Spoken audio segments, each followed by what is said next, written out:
અમદાવાદના તાલાલા અને ગીર ગઢડામાં દબાણ હટાવવાની કામગીરીનો વિરોધ કરાયો। ગીર ગઢડા ઉના રોડ પર આશરે 150 થી વધુ દુકાનો હટાવવાની કામગીરી હાથ ધરાઈ। બીજી તરફ જામવાડા રોડ પર પણ અનેક દુકાનોના દબાણો હટાવાયા। જો કે વેપારીઓએ મોટાભાગની દુકાનો સ્વેચ્છાએ હટાવી હતી। ડિમોલેશનને લઈ ગીર ગઢડામાં વિરોધનો સૂર છે, ત્યારે વેપારીઓએ સજ્જડ બંધ પાડી વિરોધ દર્શાવ્યો। મહત્વનું છે કે પ્રશાસને કુલ 200 જેટલી ગેરકાયદે દુકાનોનું ડિમોલેશન કર્યું છે, જેમાં નાના વેપારીઓ માટે ગામ સજ્જડ બંધ રાખ્યું।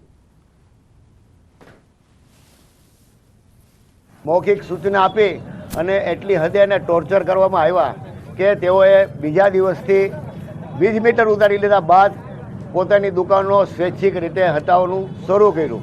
કોઈ પણ જાતની નોટિસ આપ્યા વગર, કોઈ પણ જાતનો સમય આપ્યા વગર જે રીતે તેઓએ આ વર્તન કર્યું છે તેના વિરોધમાં આવા નાના દુકાનદારો હેરાન થયા છે। તંત્રની વિરુદ્ધમાં જે આ કામગીરી કરવામાં આવી છે, પેશકદમી હટાવવામાં આવી છે, એની વિરુદ્ધમાં અમે બંધનું એલાન આપેલું, એટલે પૂરેપૂરો પ્રતિસાદ મળ્યો છે। ગામના વેપારીઓએ સ્વયંભૂ બંધ પાડ્યો છે। અંદરની લગભગ બધી દુકાનો બંધ છે, પણ બહારની પેશકદમી સ્વયંભૂ હટાવે છે એટલે એ દુકાનો ખુલ્લી છે।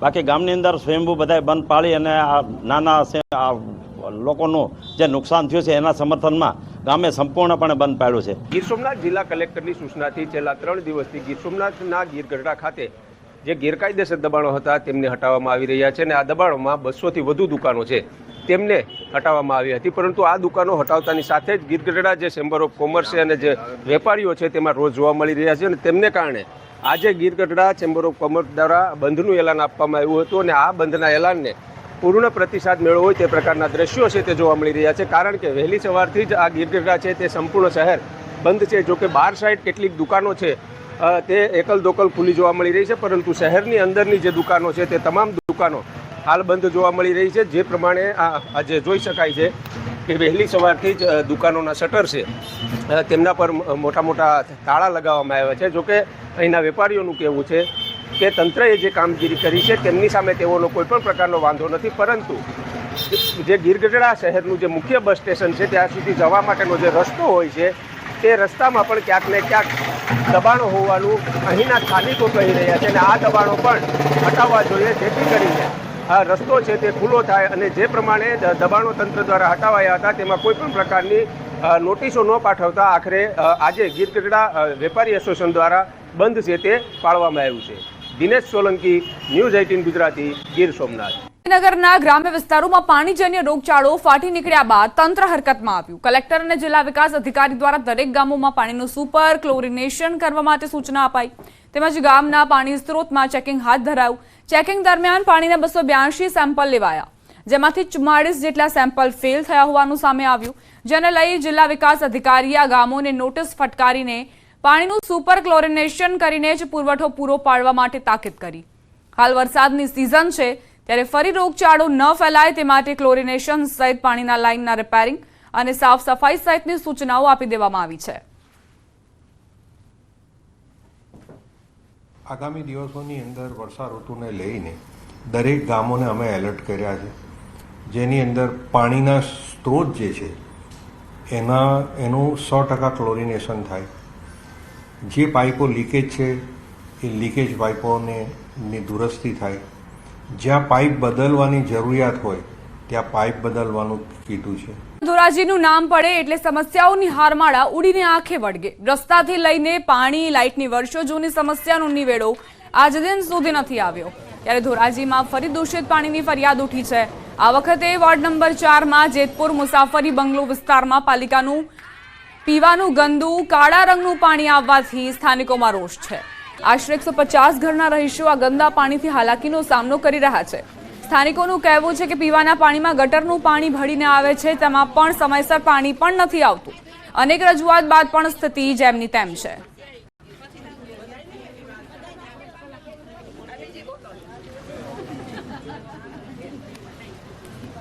એવું પાણી આવે તો માણસ 1 કલાકમાં કેટલું પાણી ભરે? બધાને સ્ટોરેજ કરવાની સગવડ હોય નહીં।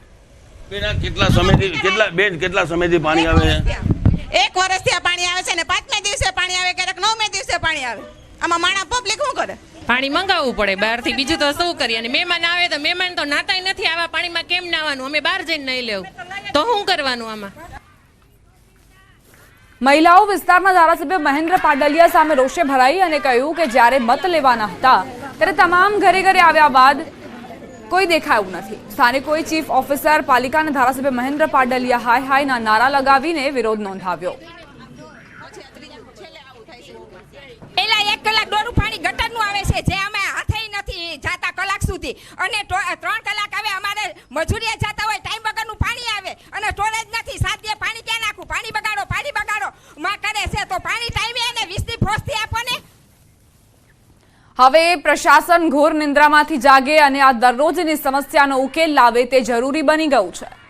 આગળ વધીએ સુરેન્દ્રનગરથી સમાચાર. ચોટીલા હાઈવે પરથી સોનું ઝડપાયું. વાહન ચેકિંગ દરમિયાન 2.75 કરોડનું સોનું ઝડપાયું. રાજકોટનો સોની વેપારી આધાર પુરાવા વગર પકડાયો. બસમાં સોનાના દાગીનાની હેરાફેરી કરતો હતો. વેપારી મુંબઈથી સોનાના દાગીના લઈ રાજકોટ તરફ જતો હતો. ચોટીલા પોલીસે બાતમીના આધારે વેપારીને ચેક કરતા તેની પાસે રહેલી બેગમાંથી સોનું મળી આવતા કાયદેસરની કાર્યવાહી હાથ ધરી. ચોટીલા હાઈવે પરથી સોનું ઝડપાયું છે અને તેને લઈને હવે કાર્યવાહી શરૂ કરવામાં આવી છે. રાજકોટ તરફ આ વ્યક્તિ દાગીના લઈને જઈ રહ્યો હતો. ચોટીલા પોલીસે બાતમીના આધારે વેપારીને ચેક કરતા તેની પાસે રહેલી બેગમાંથી સોનું મળી આવતા હવે કાર્યવાહી આગળ વધારી છે. રાજ્યમાં 24 કલાકમાં 159 તાલુકામાં વરસાદ ખાબક્યો છે. સૌથી વધારે નવસારી તાલુકામાં વરસાદ નોંધાયો. નવસારીમાં 4.2 ઇંચ, પલસાણામાં 4.1 ઇંચ વરસાદ ખાબક્યો. જલાલપુરમાં 3.5 ઇંચ, ઉમરગામમાં 3.4 ઇંચ વરસાદ નોંધાયો છે. છેલ્લા 24 કલાકમાં 159 તાલુકાઓ વરસાદી વાતાવરણથી પ્રભાવિત જોવા મળ્યા. સૌથી વધારે વરસાદ નવસારીમાં ખાબક્યો. 4.2 ઇંચ જેટલો વરસાદ નોંધાયો છે. તો આ તરફ પલસાણામાં 4.1 ઇંચ વરસાદ નોંધાયો છે. જલાલપુરમાં 3.5 ઇંચ, ઉમરગામમાં 3.4 ઇંચ વરસાદ ખાબક્યો હતો.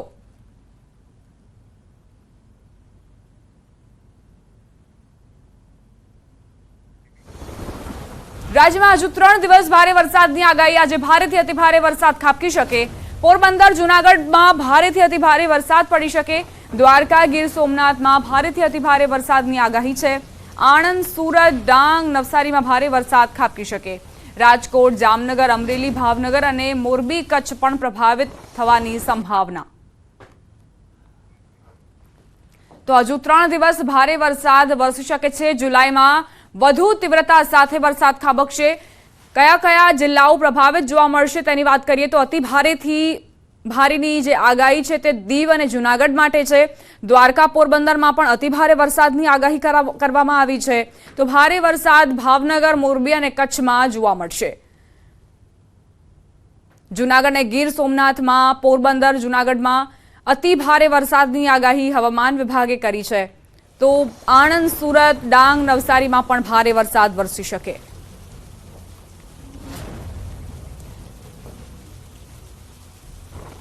વરસાદ અંગે દિગ્વિજયસિંહ બારડની આગાહી. દ્વારકા પશ્ચિમ તરફનું લો પ્રેશર નબળું પડશે. આવતીકાલથી વરસાદની ગતિવિધિ ધીમે ધીમે ઘટશે. 4 જુલાઈ સુધીમાં વરસાદનું જોર ઘટશે તેવી આગાહી દિગ્વિજયસિંહ બારડ તરફથી કરાઈ છે.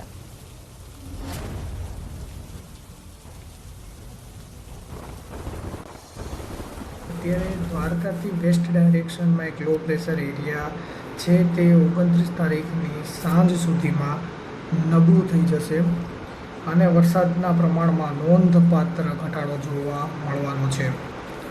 29થી 4 જુલાઈ સુધીની 29 જૂનથી 4 જુલાઈ સુધીની વાત કરીએ તો વરસાદની માત્રા અને વરસાદના વિસ્તારમાં નોંધપાત્ર ઘટાડો જોવા મળશે. પ્રાપ્ત થઈ રહ્યા છે. 18 કલાક બાદ પણ બાળકીની ભાળ નથી મળી. 18 કલાક બાદ પણ 5 વર્ષની બાળકી લાપતા છે. શોધખોળ માટે એનડીઆરએફની મદદ લેવામાં આવશે. નવસારીના બિલીમોરા શહેરની આ ઘટના. 18 કલાક બાદ પણ બાળકીની હજુ સુધી કોઈ જ જાણકારી નથી મળી. ફાયરની ટીમ દ્વારા સર્ચ ઓપરેશન કરાઈ રહ્યું છે. અંબિકા નદીમાં સર્ચ ઓપરેશન શરૂ કરાયું. ફાયરની ટીમ સાથે સ્થાનિક તરવૈયાઓની પણ મદદ લેવામાં આવી. શાહીની શેખ નામની 6 વર્ષની બાળકી ખુલ્લા ગરનાળામાં ગરકાવ થઈ. બીજી તરફ પાલિકાના નિષ્ઠુર ચીફ ઓફિસર તેમજ કર્મચારીઓને ઘટના સ્થળે આવવાની તસદી નથી લીધી. સ્થળ પર માત્ર પાલિકાના ફાયર કર્મીઓ સહિત એકમાત્ર વિપક્ષી નેતા બાળકીની શોધખોળ કરી રહ્યા છે. બાળકી ન મળતા વાલીઓ ચિંતામાં મુકાયા હતા. જે બાદ સીસીટીવી ચેક કરતા મામલો બહાર આવ્યો। વખારિયા બંદર રોડ પાસેના જીવન જ્યોત એપાર્ટમેન્ટની પાછળ સરા લાઇન વિસ્તારમાં આ બનાવ બન્યો હતો। બાળકી ખુલ્લા ગરનાળામાં પડી ગઈ હોવાની જાણ થતાં બિલીમોરા ફાયરની ટીમ પણ સ્થળ પર પહોંચી અને તપાસ શરૂ કરી હતી।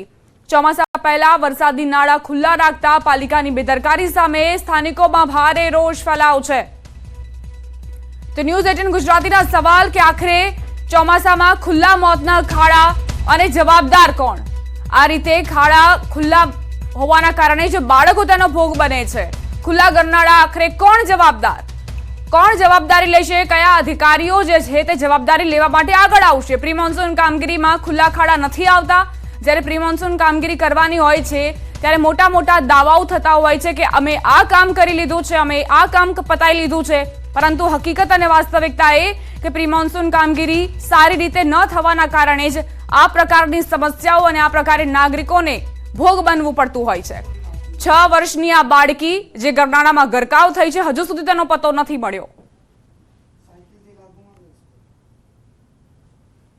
5 વર્ષની બાળકી ખુલ્લી ગટરમાં ખાબકી જતા એની હજુ સુધી પણ ભાળ મળી નથી। ઘટનાને 15 કલાકથી વધુ સમય થયો છે, પરંતુ બાળકીની ભાળ નથી મળી। બિલીમોરા નગરપાલિકાના ફાયર વિભાગના જે જવાનો છે એ જવાનો દ્વારા હાલ અંબિકા નદી વિસ્તારનો જે કેચમેન્ટ વિસ્તાર છે ત્યાં હાલ બાળકીની શોધખોળની જે કામગીરી છે એ હાથ ધરવામાં આવી છે। પરંતુ જે રીતના ઉપરવાસમાં વરસાદ અને નવસારી જિલ્લામાં વરસાદને કારણે અને સાથે જ ભરતીનો સમય હોવાના કારણે જે રીતના અંબિકા નદીના જળસ્તરમાં વધારો થયો છે એના કારણે ઘણી મુશ્કેલીઓ ફાયર વિભાગને આવી રહી છે। પરંતુ નગરપાલિકા દ્વારા 8 જેટલી કુલ ટીમો બનાવવામાં આવી છે બાળકીને શોધવા માટે। પરંતુ હવે નગરપાલિકા તેમજ વહીવટીતંત્ર દ્વારા નવસારી જિલ્લા માટે આજે બાળકીની જે શોધવાની જે કામગીરી છે ત્યાં એનડીઆરએફ ટીમની મદદ લેવાની જે કામગીરી છે એ હાથ ધરવામાં આવશે। અને હવેથી એનડીઆરએફની ટીમ અહીંયા બિલીમોરા પહોંચ્યા બાદ જે બાળકીની શોધખોળ એનડીઆરએફની ટીમ અને ફાયર વિભાગના જવાનો સાથે કરવામાં આવશે। ભાવિન પટેલ, ન્યૂઝ 18 ગુજરાતી, નવસારી।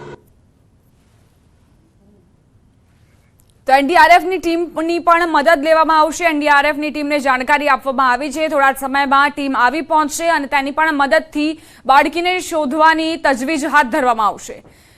6 વર્ષની આ બાળકી જે ખુલ્લા ગરનાળામાં ખાબકી હતી તેનો પતો કોઈને નહોતો મળી રહ્યો। માતા પિતા ચિંતિત હતા, શોધખોળ કરી રહ્યા હતા અને જ્યારે સીસીટીવી ચકાસવામાં આવ્યા ત્યારે ખબર પડી કે તે તો ગરનાળામાં ગરકાવ થઈ ગઈ છે।